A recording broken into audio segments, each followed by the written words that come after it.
Dan pemirsa, Polresta Yogyakarta terus mengembangkan penyelidikan kasus pembakaran Cafe Legian di Jalan Malioboro saat aksi unjuk rasa yang berakhir ricuh. Polisi pun telah menetapkan 4 orang tersangka dari 95 demonstran yang diduga terlibat aksi anarkistis dalam unjuk rasa tolak Undang-Undang Cipta Kerja Kamis 8 Oktober kemarin. Nah, 4 orang yang ditetapkan sebagai tersangka tersebut juga terlibat dalam perusakan fasilitas umum yang ada di kawasan Malioboro, Yogyakarta, termasuk perusakan pos polisi. Saat ini polisi masih mempelajari rekaman kamera pengawas saat aksi unjuk rasa berakhir ricuh. Dugaan sementara, Cafe Legian terbakar karena dilempar bom molotov oleh oknum peserta aksi. Keempat tersangka yang masih berusia belasan tahun itu akan dikenakan sanksi pidana, sementara 91 orang demonstran lainnya dibebaskan.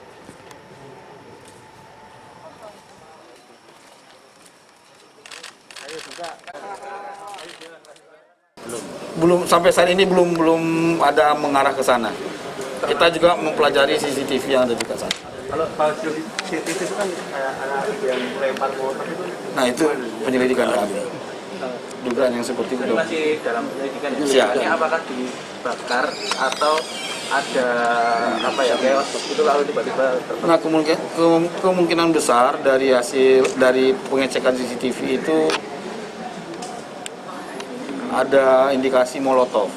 Nah, itu masih kita dalami CCTV-nya. Dan pemirsa, untuk bisa mengetahui sejauh mana proses penyelidikan ini dilakukan oleh pihak kepolisian dan juga bagaimana kondisi Cafe Legian yang ada di Malioboro, Yogyakarta. Saat ini rekan kami Arga Dumadi akan mengabarkan untuk Anda langsung dari Cafe Legian, Yogyakarta. Arga, silakan bisa Anda ceritakan bagaimana perkembangan terbaru dari proses penyelidikan dan juga bisa Anda gambarkan pula bagaimana kondisi dari Cafe Legian saat ini. Ya, Putri Viola dan pemirsa, kami kabarkan kepada Anda bahwa memang benar saat ini kepolisian, tepatnya Polres Kota Yogyakarta ini sudah menetapkan 4 orang tersangka yang diduga ini menjadi salah satu ataupun 4 orang yang terlibat dalam kericuhan ketika aksi massa melakukan demonstrasi Undang-Undang Cipta Kerja pada hari Kamis lalu, begitu pemirsa. Namun harap diingat bahwa 4 orang ini bukan merupakan orang yang melemparkan bom molotov ke Cafe Legian, karena memang hingga saat ini dari pihak kepolisian sendiri masih terus mencoba mengembangkan penyelidikan untuk mengetahui siapa sebenarnya yang melakukan pembakaran terhadap Cafe Legian ini. Dan salah satu caranya adalah dengan melihat CCTV yang saat ini juga memang sudah beredar di tengah masyarakat, begitu pemirsa. Dan saat ini pemirsa, kami mengabarkan langsung dari Cafe Legian untuk mengetahui bagaimana situasi dari Cafe Legian ini pasca terjadinya kebakaran. Dan untuk itu saya akan langsung ajak Anda untuk berbincang-bincang dengan pemilik dari Cafe Legian. Sudah ada Mas Demas. Selamat malam Mas Demas.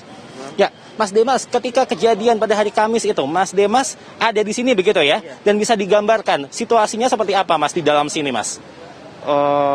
Awalnya saya di bawah ya, terus banyak orang gerombol gitu, bantuin naik ke atas soalnya bilangin kebakaran gitu. Habis itu saya langsung naik, bobol pintu, terus api mulai menggobar gitu. Dan ketika api mulai berkobar itu, kemudian yang dilakukan oleh Mas Demas itu seperti apa Mas? Ngambil air seadanya sih, ada selang, habis itu fire extinguisher, sama nyiramin air dari kolam gitu. Ya, dan pemirsa, kami akan mengajak Anda untuk melihat situasi yang dapat Anda saksikan sendiri ini di layar kaca Anda. Ini adalah sisa-sisa kebakarannya begitu ya Mas ya. Nih, yang putih ini adalah atap begitu Mas. Ya. Kalau diperkirakan ini kerugiannya mencapai berapa Mas? Kemungkinan bisa 650. Kemungkinan bisa 650. 650 juta begitu ya. Ini bisa digambarkan kerusakannya apa saja ini Mas? Atap, lantai-lantai, pintu masuk, meja-meja, kaca, jendela, gitu-gitu. Pokoknya furniture dalamnya. Dan waktu kebakaran ini terjadi, berarti memang di bagian ini juga ada pengunjung begitu, Mas? Tidak, posisi tutup, Mas. Posisi pada waktu itu tutup begitu ya? Jadi yang berlarian itu adalah pegawai begitu? Yang lari-lari ke sini adalah pendemonya, Mas. Pendemonya, jadi yang lari-lari adalah pendemonya mengatakan kalau ada kebakaran begitu ya? Iya. Iya.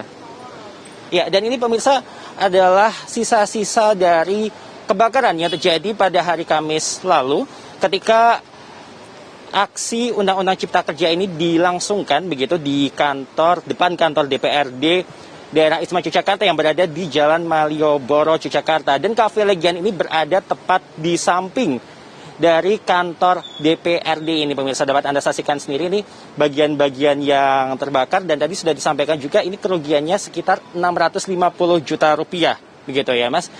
Kerugian ini meliputi ada kursi, kemudian juga meja, atau ada bagian-bagian lain yang sempat diselamatkan begitu Mas? Enggak sih, cuman ya kita ngadamin api bisa mungkin, jadi nggak ada kesempatan buat itu. Dan kemudian untuk saat itu apakah ada yang terluka begitu Mas di Cafe Legian ini? Nggak ada. Ketika peristiwa ini ada berapa karyawan atau berapa orang yang ada di dalam lokasi ini Mas? Satu karyawan sama segerombolan yang pendemo gitu yang bantuin. Jadi hanya ada satu karyawan dan kemudian Mas Demas, kemudian juga ada pendemo ini yang membantu juga begitu ya untuk memadamkan ini. Bisa digambarkan ini pendemo melakukan apa Mas, membantu seperti apa? Ngambilin fire extinguisher-nya sama itu sih, bantu nyiram juga.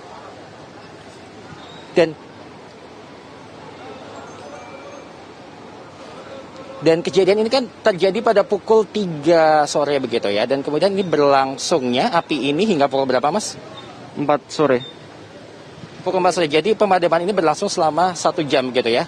Iya. Dan bisa digambarkan Mas, upayanya waktu itu pemadamannya seperti apa Mas? Ya kayak gitu tadi sih Mas. Jadi Mas Demas ini langsung dibantu juga oleh para pendemo begitu ya, langsung melakukan pemadaman. Dan kemudian ada berapa pemadam kebakaran yang datang, mungkin tahu Mas? 2 mobil besar ya kayaknya, atau 3.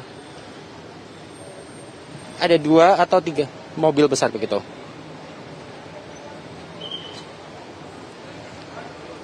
Dan ini kafe kan terbakar begitu ya Mas. Apakah ini juga ada kemudian pegawai yang kehilangan pekerjaannya atau bagaimana Mas? Ya semuanya ya bingung gimana-gimana. Harapannya seperti apa Mas ini Mas? Ya mungkin ada bantuan gitu dari pemerintah atau lembaga gitu yang membantu. Baik, dan ini kan pelaku juga masih terus dicari begitu ya oleh kepolisian. Mungkin ada harapan juga untuk pihak kepolisian Mas? Ya lakukan yang sebaik mungkin aja sih gitu. Dan setelah kebakaran ini kafe saat ini sudah buka atau masih dalam kondisi tutup? Setengah buka sih Mas sebenarnya. Bagaimana? Setengah buka. Setengah buka begitu ya, karena masih ada bagian ini pemirsa yang tidak rusak, tidak terbakar begitu ya. Baik, itu pemirsa. Ya, pemirsa, itu tadi adalah situasi terkini yang ada di Cafe Legian ini, di mana dapat kami kabarkan kembali kepada Anda seperti gambaran yang Anda lihat tadi. Ada bagian yang terbakar. Ini merupakan dampak dari aksi sebenarnya salah satu pendemo yang terlihat di CCTV yang sudah beredar begitu di tengah masyarakat, di mana pendemo ini diduga melemparkan bom molotov begitu. Dan hingga saat ini dari pihak kepolisian sendiri masih terus melakukan pencarian begitu mengenai siapa sebenarnya pelaku yang melakukan aksi pelemparan bom molotov ini yang berakibat dengan terbakarnya Cafe Legian yang berada di Jalan Malioboro, Yogyakarta, tepat di samping kantor DPRD DIY. Dan untuk kerugian tadi sudah disebutkan sekitar 650 juta rupiah. Di mana ini tadi kerugian meliputi ada atap juga yang terbakar, rusak, kemudian juga ada meja, kursi, dan sebagainya. Dan kafe ini sendiri memang kondisinya pada waktu itu sedang tutup begitu pemirsa. Namun untuk saat ini mengingat masih ada bagian-bagian yang tidak terbakar dan juga masih utuh begitu, maka kafe ini dikatakan setengah buka. Untuk sementara demikian, kita kembali ke Jakarta bersama Putri Viola. Arga Dumadi, terima kasih untuk laporan Anda mengabarkan secara langsung dari Cafe Legian Malioboro, Yogyakarta.